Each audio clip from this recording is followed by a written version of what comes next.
Hallo, schön, dass du da bist. Heute mal aus meinem Badezimmer. Zum einen wollte ich dir gerne mein Badezimmer zeigen. Ich bin ja umgezogen vor 6 oder 7 Wochen. Da wollte ich gerne mit dir eine kleine Roomtour machen und ich wollte mit dir das Thema Wäschewaschen besprechen. Dass ich diesen Satz mal sage, hätte ich auch nicht von mir gedacht. Aber bei mir ist das Thema Nachhaltigkeit sehr, sehr wichtig. Ich bin da noch lange nicht perfekt, da sind noch einige Baustellen offen. Aber ich versuche möglichst Plastik zu vermeiden und deswegen habe ich meine Produkte umgestellt. Und was ich jetzt mache, das würde ich dir gerne zeigen und warum meine Waschmittelkammer, warum die jungfräulich sauber ist, das würde ich dir auch gerne zeigen, weil das ist wirklich für mich war das ein Game Changer. Vielleicht kennst du das auch, aber schau es dir mal an, wenn du dann noch ein paar Tipps und Tricks hast zum Thema Nachhaltigkeit, Wäsche waschen, überhaupt reinigen, dann schreib die auch gerne in die Kommentare, lass uns da super gerne mal austauschen. Und ich würde sagen, wir haben viel vor, deswegen lass uns direkt loslegen. Waschen tue ich nur noch mit Waschpulver, also auch kein flüssiges Waschpulver mehr. Da werde ich dir auch gleich sagen, warum, was da der Vorteil ist. Und ich benutze super gerne jetzt wirklich seit 2 oder 3 Jahren das Waschpulver von Everdrop, weil du hier angeben kannst, was für ein Wasser du hast. Ich bin jetzt hier mal auf der Everdrop-Seite und wollte dir das mal zeigen, wie das mit dem Waschmittel funktioniert. Hier hast du die Wasserhärte. Hart, mittelhart und weich. Wenn du es weißt, kannst du es natürlich direkt anklicken. Du kannst es dir aber auch berechnen lassen und gibst dann einfach deine Postleitzahl ein. Und dann sagt er dir, was du für eine Wasserhärte hast. Finde ich halt eine super Sache, weil dann das Waschmittel wirklich auf deine Region abgestimmt ist. Du sparst den Weichspüler, du sparst auch die Menge an Waschmittel, brauchst du nicht so viel. Von daher finde ich das auch eine super Sache und das kenne ich jetzt von anderen Waschmitteln so nicht. Und auch hier, das finde ich richtig toll, dass das aus Holz ist, dass es dann zum Abmessen, wie viel Waschpulver du eben für deine Wäsche benötigst. Sieht einfach auch hübsch aus, wenn man das dann irgendwie, wenn man jetzt keine geschlossenen Schränke hat dann eben einfach diese hübschen Dosen stehen, finde ich, sieht auch hübscher aus als jetzt irgendwelche Plastikflaschen. Ja, und jetzt kommen wir mal zu meinem absoluten Gamechanger Wäschehack.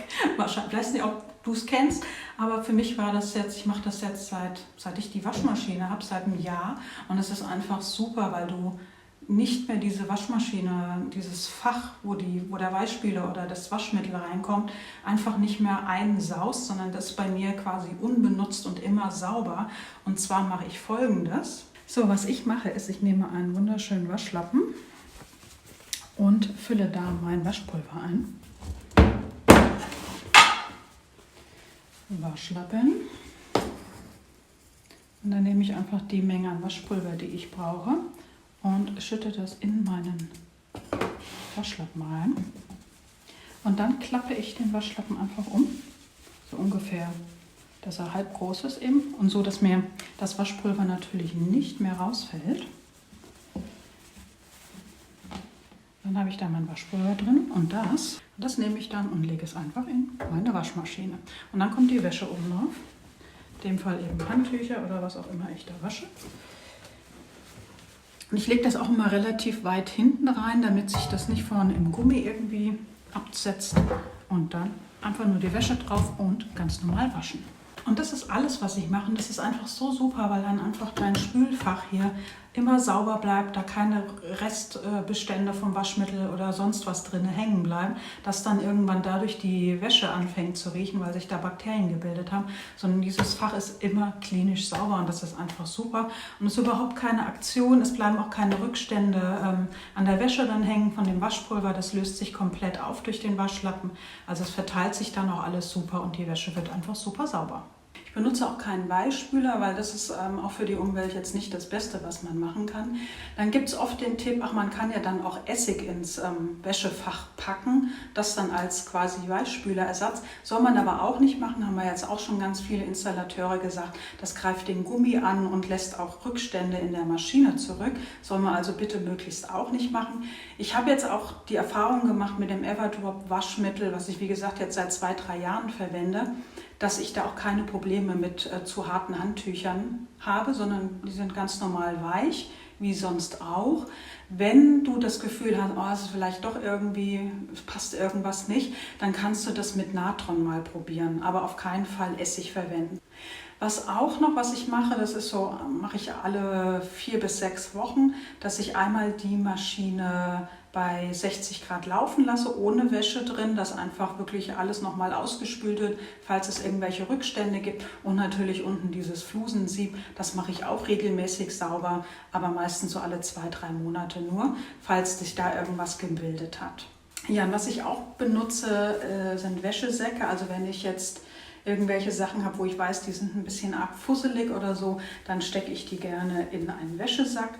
Genauso wie ich meine Socken, damit die nicht verschwinden, auch immer in diesen Wäschesäcken verstaue. Dann habe ich die auch alle beisammen. Dann muss ich die auch nicht, wenn die Wäsche fertig ist, irgendwie mühsam raussortieren, sondern habe die dann in einem Wäschesack zusammen und kann die dann wunderbar aufhängen. Weshalb ich auch umgestellt habe bei meinen Putzmitteln, ist, dass es bei Everdrop diese Glasflaschen gibt und du dann entweder mit so einem Pulver oder es gibt auch so kleine Tabs, dann dein Reinigungsmittel selber zusammenrührst. Spart natürlich auch wieder Verpackungsmaterial und ist nicht so auch einfach, füllst das Wasser in deine Flasche ein und packst dann das Pulver rein.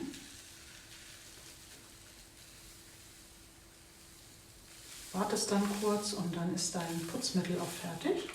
Sieht natürlich auch wieder hübscher aus als die ganzen Plastikflaschen. Es gibt ja inzwischen einige Hersteller, die diese Tabletten haben, was ich super finde, was dann auch in diesen Papiertüten drin ist. Aber da ist dann oft die Flasche aus Plastik, was ich dann auch wieder blöd finde. Deswegen habe ich mich dazu entschlossen, eben das von Everdrop zu nehmen. Und dann kommt oft das Argument, ja, aber das ist ja jetzt viel teurer. Und das habe ich eben lange auch gedacht, dass das natürlich viel, viel teurer ist.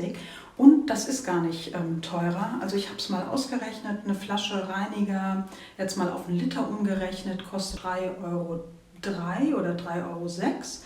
Und von Everdrop auch auf einen Liter hochgerechnet sind es 3,30 €. Also es macht sich kaum einen Unterschied, aber dafür hast du hier einfach kein Plastik mehr, sondern einfach nur ein Papiertütchen und besorgst dir einfach einmal diese Glasflasche. Du kannst ja auch jede andere Glasflasche nehmen, wenn dir die nicht gefällt. Also von daher kommst du da auch nicht wirklich teurer bei weg, sondern eher sparst sogar noch und tust der Umwelt was Gutes. Gut, Waschbecken mache ich wahrscheinlich wie jeder andere auch. Ich sprühe das einfach einmal ein, lasse das so 1, 2 Minuten einwirken und wische dann einmal nach. Ja, und wenn das dann einmal eingewirkt hat, dann mache ich meinen Schwamm nass. Aber das wirst du wahrscheinlich genauso machen. Da muss ich dir ja jetzt hier wirklich nichts erklären. Und dann wische ich da einmal drüber. Was ich alle 4 bis 6 Wochen mache, ist mir hier so eine Mischung anrühren, beziehungsweise einfüllen, und zwar mit Natron. Das kennst du wahrscheinlich auch. Und dann nehme ich immer ungefähr 4 Esslöffel Natron in meinen Ausguss.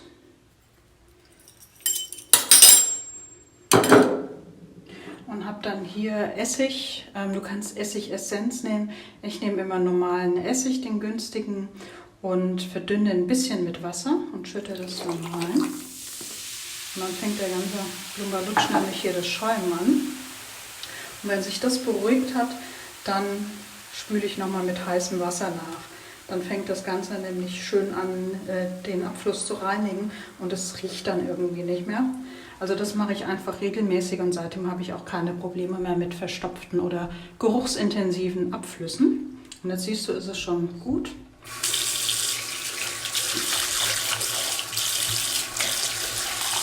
Und dann einfach mit heißem Wasser ein bisschen nachspülen und fertig. Wie gesagt, das mache ich regelmäßig, und was ich auch immer habe, ich habe immer so ein Handtuch am Waschbecken liegen, mit dem ich immer noch mal so ein bisschen nachwische, wenn ich was am Waschbecken gemacht habe, mir die Hände gewaschen oder so. Dann wische ich das auch noch mal trocken, dann hast du auch weniger Kalkflecken und es sieht einfach auch immer sauber und ordentlich aus.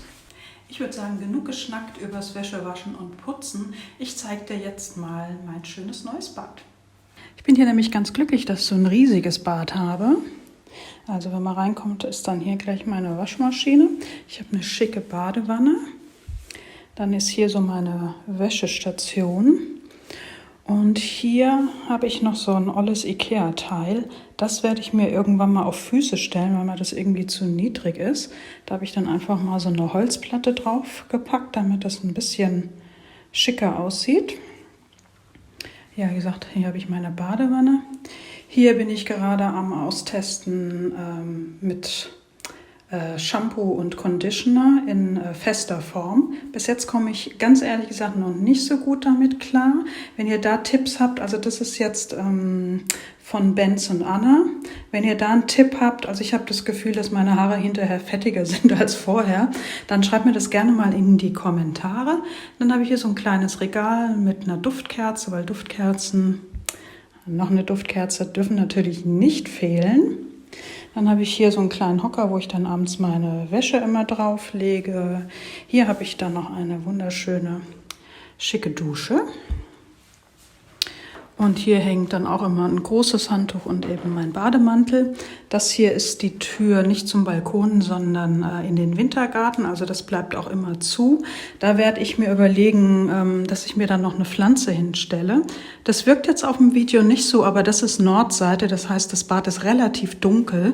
Deswegen bin ich am Überlegen, was ich da hin machen kann. Also wenn du weißt, was für Pflanzen wenig bis gar kein Licht abkönnen, dann schreib mir das auch gerne mal in die Kommentare, weil ich überlege, ob ich mir hier irgendwie was runterhängen lasse, also so eine Hängepflanze irgendwie hinmache, oder ob ich was Großes vor die Tür stelle. Wie gesagt, es darf nur nicht so viel Licht brauchen. Wenn du da was weißt, gerne in die Kommentare.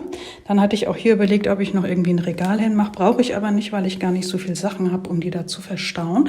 Ja, und hier ist dann Klo und Waschbecken und natürlich der Spiegel. Und hier habe ich dann so meine Zahngeschichten. Hier probiere ich auch gerade aus, weil hier habe ich natürlich auch noch Plastik. Hier mit so einem Zahnpulver, da bin ich gerade am Testen, finde ich gar nicht so schlecht. Wenn du da noch Tipps hast, schreib mir da auch gerne mal rein. Und hier habe ich einfach so ein bisschen Trockenblumengedöns. Ja, und hier schminke ich mich morgens immer. Und die habe ich auch ganz süß, habe ich mal bei Etsy gekauft. Ist eigentlich ein Katzenspielzeug, aber die Katzen fanden es irgendwie doof und ich fand es cool. Das ist so eine Qualle aus Filz. Und die habe ich mir jetzt halt ins Bad gehängt, nachdem die Katzen das nicht wollten. Ja, und das ist dann auch schon mein Badezimmer. Wie gesagt, da freue ich mich richtig, dass das so schön groß ist. So, ich hoffe, dir hat meine kleine Badezimmer-Roomtour und meine kleinen Waschhacks gefallen. Wenn du, also wie gesagt, wenn du Waschhacks hast, wenn du noch irgendwas zum Thema Putzen, wenn du da irgendwelche Tipps und Tricks auf Lager hast, wenn du vielleicht noch eine Alternative für eine normale Zahncreme hast, wenn du da irgendein Produkt besonders gut findest, dann schreib mir das gerne mal unten in die Kommentare. Da, wie gesagt, will ich mich noch so ein bisschen durchprobieren. Da habe ich jetzt noch nicht so richtig eine Alternative gefunden. Ja. Everdrop-Produkte, da blende ich dir hier mal einen Code ein, den findest du auch unten nochmal als Link. Da kriegst du nochmal 10%. Wenn du es mal ausprobieren willst, dann tu das gerne. Ja, und ansonsten würde ich sagen, dann sehen wir uns gerne beim nächsten Mal. Ich freue mich, wenn du dann auch wieder mit dabei bist. Bis dahin, hab eine schöne Zeit. Tschüss!